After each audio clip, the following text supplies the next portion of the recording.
Histoire de vin, un podcast pour découvrir et explorer le monde du vin avec Étienne Pommier.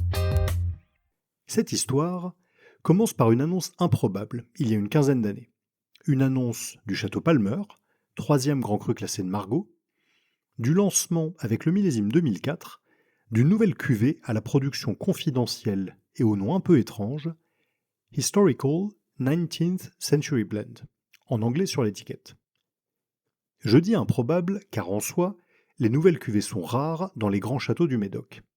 Mais à l'époque, ce qui interpelle encore plus le marché dans cette annonce, c'est que le vin en question n'est pas un Médoc. Ce n'est même pas un Bordeaux. C'est un vin de France. Parce qu'il s'agit d'un assemblage de 45% de Merlot et de 45% de Cabernet Sauvignon, tous deux issus du Château Palmer, mais aussi de 10% de Syrah du nord de la vallée du Rhône. Thomas Duroux, le directeur du château, raconte avoir goûté avec un collectionneur américain en 2005 un Palmer 1869 qui l'avait subjugué. Or à cette époque, où les techniques de viticulture et de vinification étaient bien plus sommaires qu'aujourd'hui, il était assez fréquent pour les châteaux de rajouter aux assemblages médocains un peu de Syrah pour leur donner plus de corps et de densité, notamment dans les millésimes un peu faibles. Cela se faisait en secret, bien sûr, car les propriétaires de l'époque ne l'auraient jamais admis publiquement, mais c'est un fait que des quantités parfois importantes de Syrah quittaient la vallée du Rhône pour arriver à Bordeaux et s'évanouir dans la nature. Pudiquement, on parlait de vin hermitagé, et cette pratique remonterait au XVIIe siècle.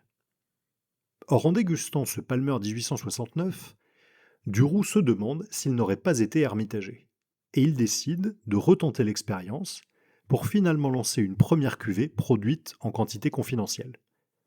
Mais Thomas Duroux n'est pas le seul à avoir eu cette idée, et à la même période, Caroline Frey, qui dirige alors le château La Lagune à Bordeaux, mais aussi la maison Paul Jaboulet dans le Rhône, élabore pour la première fois, avec le millésime 2005, une cuvée baptisée Duo, assemblant à parts égales du Cabernet Sauvignon du Haut-Médoc et de la Syrah, issue de la célèbre vigne de la Chapelle. J'ai eu l'occasion de goûter cette cuvée en 2009 et elle offrait un bouquet assez riche avec une matière dense, mais le vin était encore assez fermé. Mais alors, pourquoi les vignerons bordelais du XIXe siècle allaient-ils chercher jusque dans la Drôme de quoi renforcer leurs assemblages? Pourquoi pas à Bergerac, à Cahors ou dans le Languedoc, des vignobles beaucoup plus proches géographiquement? Parce qu'en professionnels avisés, ils avaient déjà compris à l'époque que cette colline majestueuse surplombant le Rhône savait produire l'un des plus grands vins de France, l'Hermitage.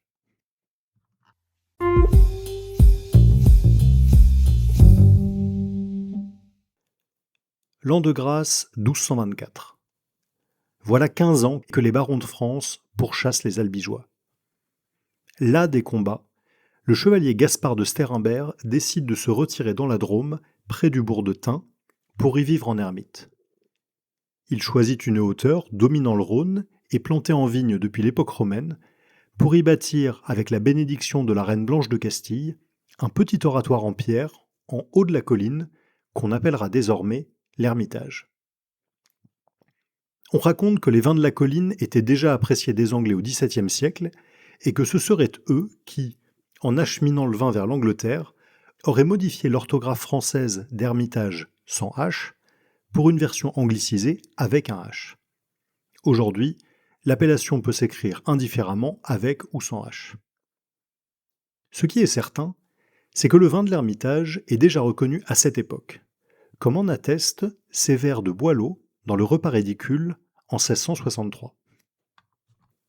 Un laquais effronté m'apporte un rouge bord, d'un Auvergnat fumeux qui, mêlé de lignage, se vendait chégrené pour vin de l'Hermitage, et qui, rouge vermeil mais fade et doucereux, n'avait rien qu'un goût plat et qu'un déboire affreux. En 1816, l'œnologue André Julien classe les vins en rouge comme en blanc, comme des crus de première classe, je cite, qui vont de pair avec les meilleurs du royaume. Sur la rive opposée du Rhône, les crus de Tournon et de Mauves deviennent également célèbres et apparaissent dans plusieurs œuvres littéraires, notamment Les Misérables de Victor Hugo, publié en 1862. Au début du XXe siècle, la renommée du cru de l'Ermitage est devenue telle que la ville de Tain, imitant l'initiative des Bourguignons de Côte d'Or quelques années auparavant, décide d'adosser le nom de la prestigieuse colline au sien pour devenir Tain-l'Hermitage en 1920. Dans la liste des vins fins de la Maison Nicolas de 1930, un Hermitage rouge 1916 est proposé à 20 francs, soit le même prix qu'une bouteille de Château Lafite, de Château Margaux ou de Musigny. Le 4 mars 1937, le vignoble qui se partage entre les 3 communes de Tain, de Larnage et de Crozes devient une AOC à part entière. Mais après la guerre, les choses se compliquent pour les vignobles de la vallée du Rhône en général et pour l'Ermitage en particulier. Dans une France en pleine reconstruction, il s'agit avant tout de produire, et de produire du volume, dans tous les secteurs de l'économie. Et le vin ne fait pas exception. Jean-Louis Chave raconte qu'à l'époque de son grand-père, dans les années 50-60 et jusque dans les années 70, le litre de vin se vend moins cher que le kilo de fruits, ce qui entraîne un arrachage des vignes dans de nombreuses parcelles du Rhône septentrional au profit d'autres plantations fruitières comme l'abricot. Le marché pour les grands vins est alors très limité, et les prix bas, même pour des appellations déjà reconnues comme l'Ermitage, se banalisent, ancrant peu à peu dans l'idée de consommateurs qui n'ont jamais eu l'occasion de goûter les grands vins de la colline, que le terroir est seulement moyen. Et peu à peu, un déclassement s'opère. Ça semble difficile à concevoir aujourd'hui, alors que les plus grandes cuvées d'Hermitage ou de Côte-Rôtie comptent parmi les vins les plus renommés et les plus chers de France. Mais la vérité, c'est qu'au sortir des années 60, l'appellation Condrieu, dont il ne reste plus que 6 hectares, a quasiment disparu, et que la Côte-Rôtie, avec une quarantaine d'hectares tout au plus, est en voie d'extinction. Mais les vignerons de la colline de l'Ermitage vont s'accrocher, avec la certitude chevillée au corps que ce terroir mérite mieux que ça. Et peu à peu, l'appellation va remonter les pentes et regagner les faveurs du marché. Pas en France, du moins pas tout de suite, mais d'abord et avant tout à l'export. La redécouverte des vins de l'Ermitage par le marché anglais et surtout l'ouverture du marché américain, notamment grâce aux notes et aux commentaires du critique Robert Parker, va relancer l'appellation. Dans les années 80 et 90, sous l'impulsion d'une nouvelle génération de vignerons comme Michel Chapoutier, la colline va connaître une profonde transformation pour regagner peu à peu ses lettres de noblesse. Mais on voit aussi disparaître des domaines historiques comme Jean-Louis Grippa, rachetés par de grandes maisons comme Guigal. Aujourd'hui, la colline de l'Ermitage couvre 137 hectares et 5 producteurs se partagent près de 70% de la colline. Chapoutier avec près de 31 hectares, Paul Jaboulet-Aîné 21 hectares, 20 hectares pour la cave de Tain, un peu moins de 13 hectares pour le domaine Jean-Louis Chave et environ 8 hectares pour la maison de Las. Le reste du vignoble est morcelé entre de nombreux petits propriétaires dont la plupart vendent au négoce, mais aussi entre les autres producteurs qui exploitent leurs propres vignes. Les domaines Belle, Ferraton, Sorel, celui de Philippe et Vincent Jaboulet, les caves Fayolle ou encore le domaine des Remisières. Aujourd'hui, une chapelle dédiée à Saint Christophe, le saint patron des voyageurs, a remplacé l'oratoire de Sterimbert et la colline de l'Ermitage est classée au patrimoine national depuis 2013.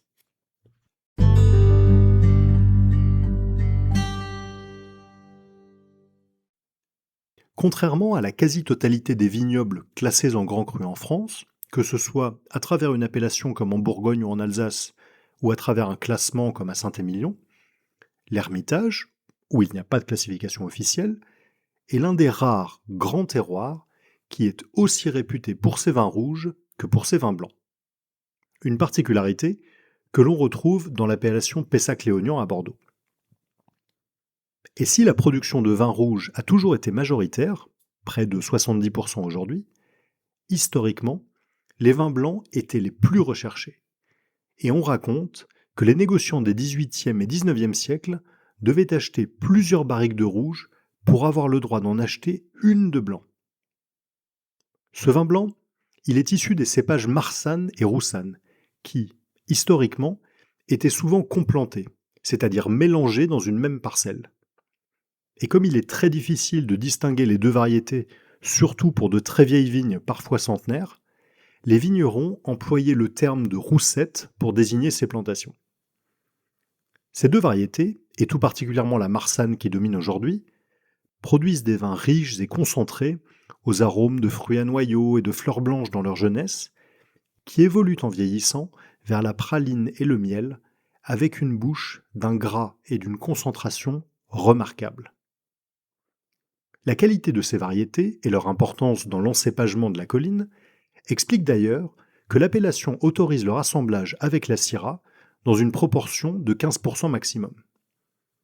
Cette spécificité, que l'on retrouve 60 km au nord en Côte-Rôtie, où l'usage du vionnier est permis jusqu'à hauteur de 20%, s'explique par les liens qui unissent ces cépages.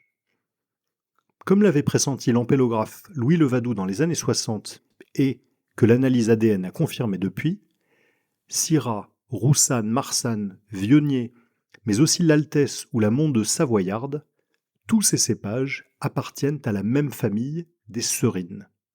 Et ce terme de serine est d'ailleurs encore utilisé aujourd'hui par les vignerons du Rhône septentrional pour désigner cette variété de syrah à petits grains qui produit les meilleurs vins.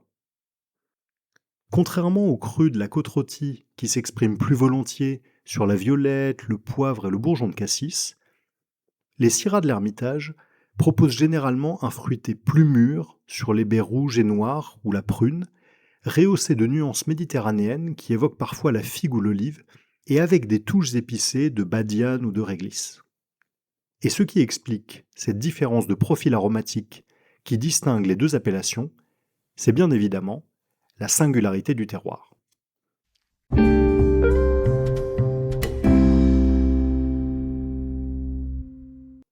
La colline de l'Ermitage est située en bordure du Rhône, au niveau du 45e parallèle, avec un dénivelé assez important depuis son pied à 126 mètres, à son point culminant à 367 mètres. Et c'est la raison pour laquelle une partie du vignoble est plantée en terrasse, soutenue par des murets qui doivent être régulièrement consolidés. Sous cette latitude, le climat oscille entre influences semi-continentales et méditerranéennes, avec des étés chauds, des hivers plutôt froids et une pluviométrie limitée à 450 mm par an environ, mais surtout marquée par des épisodes cévenols, ces orages violents de fin d'été qui peuvent déverser des trombes d'eau en quelques minutes. En soi, rien d'étonnant, car sur la rive opposée du Rhône s'élèvent les monts de l'Ardèche, prolongement nord du massif des Cévennes. La localisation en bordure du fleuve est également importante car le couloir rhodanien est une zone très exposée au vent, qu'ils viennent du nord, comme le Mistral qui assèche et rafraîchit l'atmosphère, ou du sud, souvent annonciateur de perturbations. Le finage de l'Ermitage est souvent décrit comme une colline granitique exposée plein sud, ce qui en fait un vignoble exceptionnel. Or, si l'on veut appréhender ce terroir, saisir ce qui fait sa complexité et comprendre les débats qui l'entourent, on ne peut pas se contenter de cette notion d'un grand terroir singulier. En fait, il faut tout mettre au pluriel. Il n'y a pas une colline, mais plusieurs mamelons bien distincts, des expositions qui vont du sud-ouest au plein est, et surtout une multitude de sols et de couches géologiques différentes qui expliquent la diversité des vins à la fois en blanc et en rouge, mais aussi en termes de style, et il faut bien le dire, de qualité. Et pour essayer de vous expliquer ce puzzle, je vais m'appuyer sur mes propres notes, mais aussi sur le travail remarquable de cartographie effectué par le journaliste Guillaume Puzeau pour Béthané de Sauve en 2013 dans son article « Les secrets de la colline de l'Ermitage ». Quand on regarde le vignoble de l'Ermitage depuis la rive opposée du Rhône, on peut facilement distinguer trois zones. À l'ouest, un sommet presque pyramidal, aux pentes abruptes et qui constitue le point culminant de l'appellation. En contrebas de cette hauteur dont elle est séparée par une combe profonde, on trouve la partie centrale et un large coteau exposé plein sud avec un replat à son sommet. Et enfin, tout à l'est, un petit mamelon de moindre importance niché entre les ruisseaux du Thoras et de la Bouterne. La partie ouest, c'est la plus élevée, la plus pentue et la plus photogénique.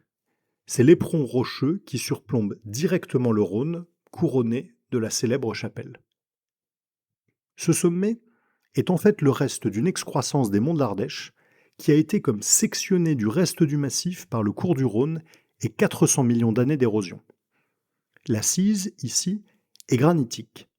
Du granit porphyroïde de Tournon pour les géologues, et comme son nom l'indique, il est associé à la ville de Tournon qui fait face à l'Ermitage sur la rive opposée du Rhône, ce qui montre bien les origines géologiques du secteur. Les sols y sont bruns, au pH plutôt acide, assez décomposés, et la roche-mère affleure en de nombreux endroits. Le grand terroir de ce secteur et le cœur du coteau, c'est l'Ébessard, qui donne à la Syrah une profondeur et une pureté exceptionnelles, ainsi qu'une trame tannique d'une grande finesse. C'est le pavillon de Chapoutier, ou le cœur de l'assemblage de Jean-Louis Chave.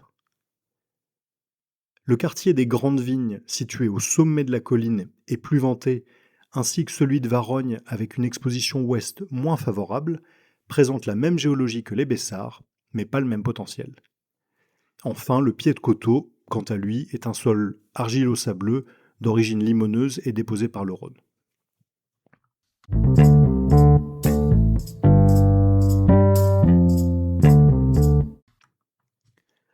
De l'autre côté d'un vallon assez échancré, on entre dans la partie centrale de l'Ermitage, qui n'a pas du tout la même origine géologique ni le même type de sol.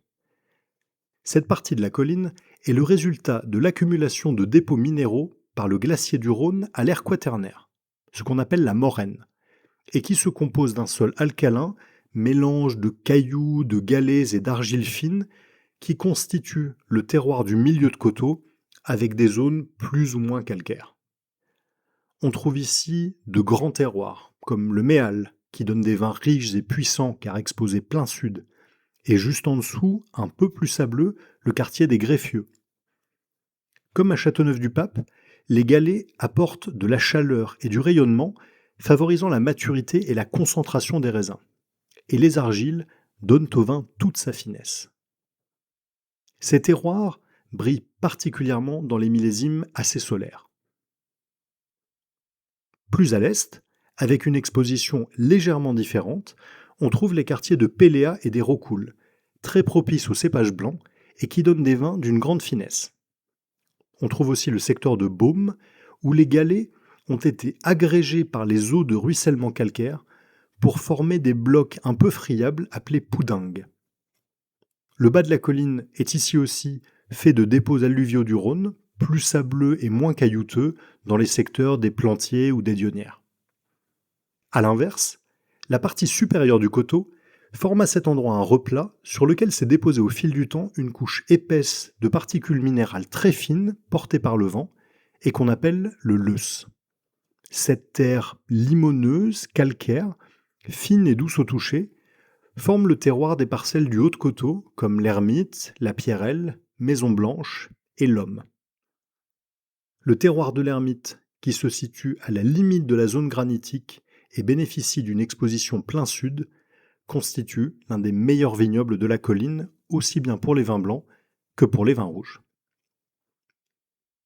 À l'est de ce coteau central, on trouve les parcelles des Murets et de la Croix, qui vont de la base jusqu'au sommet de la colline, et leur partie supérieure donne les meilleurs vins, comme la cuvée de Loré chez Chapoutier par exemple.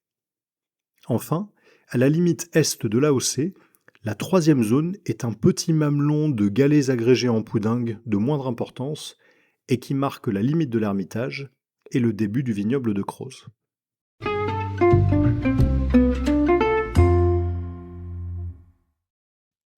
J'espère que je ne vous ai pas perdu dans ces explications géologiques, mais s'il ne faut retenir qu'une seule chose, c'est que la colline de l'Ermitage est en fait un patchwork de sols, d'expositions et de topographies distinctes qui explique et continue d'alimenter un débat sur la nature même du vin de l'Ermitage. Doit-il être un assemblage des différents terroirs qu'il compose pour proposer un ensemble le plus représentatif et harmonieux de la colline dans son ensemble, ou au contraire, est-il plus intéressant de proposer des sélections parcellaires des différents crus, offrant des profils et des caractéristiques bien différentes? Les tenants de l'assemblage ont d'abord pour eux l'histoire de l'Ermitage et le fait que pendant très longtemps, les vignerons élaboraient un seul vin à partir de toutes leurs parcelles, à la fois pour des raisons pratiques et économiques, mais aussi pour mettre en bouteille une expression la plus aboutie possible. La différence de terroir et de profil aromatique et structurel entre les vins droits, tendus et racés des Bessards et ceux plus séveux et séducteurs du Méal ou des Greffieux permet de composer des assemblages d'une harmonie et d'une complexité exceptionnelles et dont l'exemple le plus parlant est l'Ermitage de Jean-Louis Chave. Une cuvée emblématique, élaborée par l'une des plus vieilles familles vigneronnes de France, avec 16 générations qui se sont succédées dans ces vignes depuis 1481. La philosophie du vigneron ici est que non seulement les assemblages donnent des vins de grande qualité, mais surtout que le tout est supérieur à la somme de ses parties, et que chaque parcelle vinifiée et mise en bouteille séparément ne saurait atteindre la complexité et la plénitude de l'assemblage. Une approche que l'on retrouve historiquement dans d'autres vignobles, comme ceux de Barolo par exemple. D'ailleurs, quand Jean-Louis Chave met en bouteille sa cuvée Catelin issue uniquement des Bessards, c'est que le fait de sortir ces lots de l'assemblage emblématique de la maison n'aura aucun impact qualitatif sur l'ensemble et que le vigneron peut donc choisir d'en proposer une expression singulière, à hauteur de 2000 bouteilles seulement et uniquement dans certains millésimes. J'en veux pour preuve le millésime 2009 du domaine, une très grande année qui a produit les deux cuvées. Et pour illustrer mon propos, je vous partage ici mes notes de dégustation des différentes parcelles qui constituent l'assemblage, prises lors d'une visite au domaine avec Jean-Louis Chave en 2011. Péléa. Délicat et frais sur le cassis et des notes végétales qui suggèrent la feuille de chiseau. Palais vibrant et précis au charme réservé. Baume. Cœur riche de fruits noirs, plus solaire que Péléa sur le sureau et les baies sauvages. La bouche est large, plus tannique et plus dense. Le Méal. Myrtille, cassis, touche poivrée, texture très suave, grosse matière et tanin ferme, équilibré par une belle trame acide. L'Ermite. Liqueur de fruits rouges et notes florales, grain de tanin très fin et serré, pureté, très grande persistance, côté légèrement animal. Les Bessards. Rubis violacé, nez intense et précis de petits fruits noirs, touche réglissée, trame fine et serrée, très droite, beaucoup de tension et de longueur. Chacun des composants pris individuellement constitue une très belle proposition, et il était tentant de les mettre en bouteille séparément. Mais il fallait encore goûter l'ensemble, l'Ermitage 2009. Ce que j'ai eu la chance de faire à plusieurs reprises depuis, avec des notes concordantes. Nez très complexe et changeant, mêlant le cassis, le sureau et la myrtille à la fraise des bois bien mûre, avec des notes épicées et une suggestion végétale qui rappelle le pourpier ou la feuille de chiseau. Le palais est très riche, d'une grande matière tannique au grain fin et serré, mais au toucher très velouté. Parfaitement équilibré par une trame acide pure et vibrante, aucune lourdeur malgré la chaleur du millésime. Très longue finale, sur une légère note de torréfaction. Au final, un très grand vin, taillé pour 50 ans. L'assemblage de parcelles distinctes est donc à même de produire de très grands vins, et d'autres producteurs emblématiques de la colline partagent cette approche. Ferraton combine le Méal et les Dionnières dans sa cuvée des Miaux, le Gréal de Marc Sorel tire son nom des deux parcelles qu'il compose, les Greffieux et le Méal, et si la chapelle de Paul Jaboulet-Aîné se situe au sommet des Bessards, le vin lui-même contient aussi des lots provenant du Méal et d'autres secteurs. Et je ne développe ici que la thématique des vins rouges, mais on pourrait également développer des arguments similaires pour les blancs, entre la tension minérale de Maison Blanche, la pureté aromatique et la finesse des Rocoules ou la sève des Murets. Mais à l'inverse, pour d'autres maisons, le meilleur moyen de rendre justice à la complexité du terroir de l'Ermitage et à la singularité de chacun de ses crus, c'est d'en faire des cuvées parcellaires. Et le domaine qui est à l'avant-garde de cette approche est bien sûr la maison Chapoutier.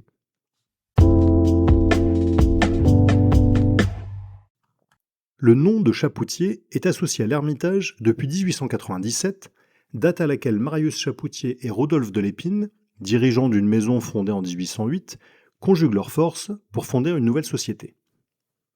À la retraite de Lépine, seul reste le nom M. Chapoutier, que Marius et ses descendants qui garderont la même initiale, Marc, Michel et aujourd'hui Mathilde et Maxime, n'auront de cesse de développer et de faire évoluer. Au début des années 80, Marc Chapoutier avait expérimenté avec une cuvée parcellaire issue de la vigne du Pavillon dans le Haut des Bessards. Et en 1989, son fils Michel, qui commence à vinifier ses cuvées parcellaires, en fait une étiquette à part entière de la gamme. Suivront Deloré en blanc, le Méal et l'Ermite en rouge et en blanc, et enfin les Greffieux en rouge. Toutes ces cuvées, pour lesquelles la compréhension du terroir et la vinification se sont affinées au fil du temps, sont, toutes à leur manière, l'expression d'une facette différente de l'Ermitage, en plus d'être des vins d'une qualité exceptionnelle. Alors je ne vais pas rentrer ici dans une étude comparative des mérites de chacune de ces cuvées, ce qui serait un peu long, et je vous laisse le plaisir de les découvrir par vous-même. Mais si cette premiumisation aboutit nécessairement à une certaine forme d'élitisme, et un risque spéculatif sur ces cuvées, comme sur la cuvée Catelin de Chaves d'ailleurs, elle offre une gamme plus large et plus diverse des vins de l'Ermitage, qui permettent aussi aux non-initiés de goûter pour la première fois ce terroir via des cuvées plus abordables. Comme l'Ermitage rouge Mur de Larnage de Chapoutier, issu de terroirs un peu moins prestigieux, mais accessible pour une quarantaine d'euros au lieu de plusieurs centaines. Par ailleurs, la maison continue également de produire une cuvée d'assemblage historique de l'appellation, la Sizerane, anciennement Monnier de la Sizerane, et dont je vous encourage à rechercher les vieux millésimes qui vieillissent admirablement bien. Mais la cuvée peut-être la plus célèbre de l'Ermitage, c'est certainement la fameuse chapelle de Paul Jaboulet. Une cuvée datant du début du XXe siècle et qui est devenue au fil du temps une référence de l'appellation grâce à quelques millésimes d'anthologie comme 90, 89, 78 ou bien sûr le mythique 61. Historiquement, la chapelle est une cuvée qui a toujours charmé par sa volupté, sa complexité et la finesse de ses tanins, et où l'élégance et l'équilibre l'emportent sur la puissance et la densité. À mon sens, c'est d'ailleurs cet équilibre qui a permis aux vieux millésimes non seulement de se maintenir jusqu'à nos jours, mais parfois de garder encore un vrai potentiel de vieillissement, même après 30 ou 40 ans. Bien conservés, des millésimes tels que 76, 79 ou 83 ont encore du répondant, et même un millésime réputé faible comme 84 proposait encore il y a quelques années une matière surprenante. Pour finir, j'ai croisé une fois la route de la célèbre chapelle 1961, et le vin ne manquait ni de profondeur ni de finesse, mais l'oxydation avait commencé à faner cette bouteille qui était en condition trop moyenne pour être à la hauteur du mythe. Après une période un peu délicate dans les années 90, les vins de la chapelle sont revenus à un haut niveau aujourd'hui, et l'avenir nous dira si les millésimes récents sauront vieillir aussi longtemps et aussi harmonieusement.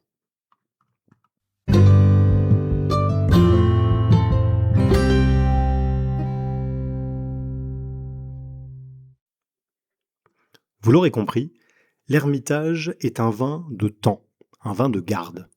Et si cela s'applique aux vins rouges, c'est peut-être encore plus vrai pour les vins blancs. Typiquement intenses et floraux dans leur jeunesse, ils se referment parfois pendant une dizaine d'années avant de s'épanouir à nouveau avec un supplément d'âme et de complexité. Et pour apprécier toute la grandeur de ces vins, il vous faudra vous mettre au fourneau ou aller au restaurant. Car l'Ermitage est un vin de table qui recherche les accords.